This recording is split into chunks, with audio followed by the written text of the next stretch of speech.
Russell said they passed a law the way they have to now. Should have happened a long time ago. But yes, definitely. Anything else? Joe, are you still employed by Precinct 1? I'm glad you asked that. Most people have no clue what I do. And I'm going to tell you real quick. I was at Precinct 1 for 20 years. The current constable set up our constable, Jack Abercia, set him up. He retired. And all these deputies said, Joe, you need to run for constable against this current constable. I said, no, I'm doing a great job. I'm happy where I am as a deputy. Long story short, I ran. He got rid of me 6 days after the election. 6 days. Alan Rosen. He wasn't even sworn in yet.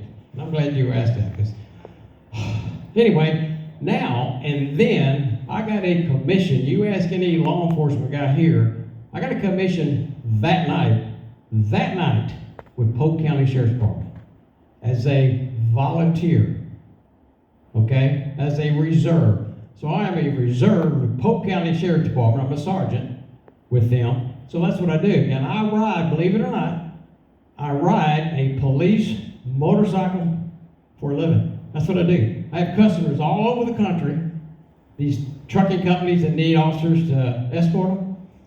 The Houston Texans chose me 25 years ago when they bought their franchise for $1 billion. So I do all the Houston Texans escorts.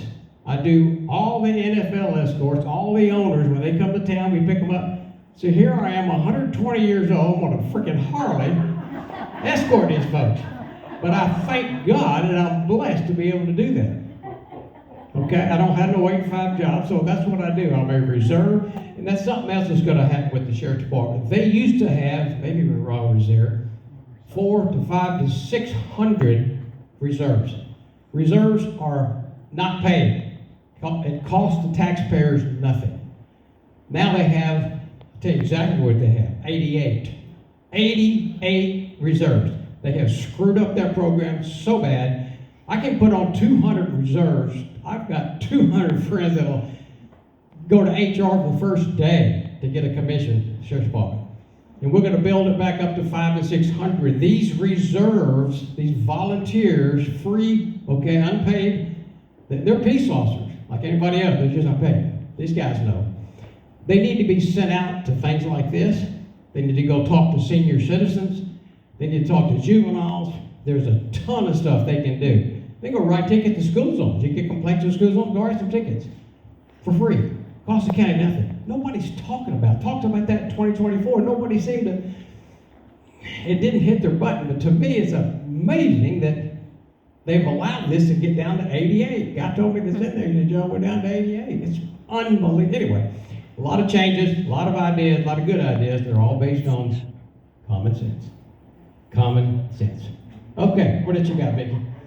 I have one burning question for you on a personal level. Would Buddy Inman endorse your candidacy? I don't think they're interested in that, but yes, I'll let you. I talked to Vicki the other day when she called me. My God, I thought it'd be a 5-minute discussion. We were there for 2 hours. You know, so you were married to you do. We had a lot in common. What a sweet, sweet lady.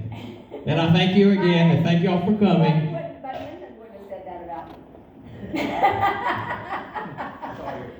Buddy Inman is my ex-husband who worked for the Constable's Department along with his wife, Kathy Inman.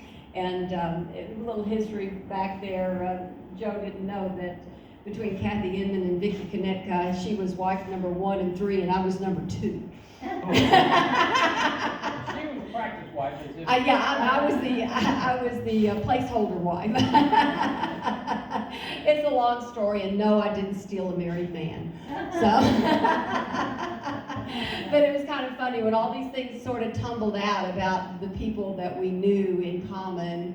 And he was just talking about scheduling motorcycle escorts. And I happened to tell him that, when I was married to my husband, Buddy, my ex-husband, Buddy, that he wrangled me into doing that kind of. I would like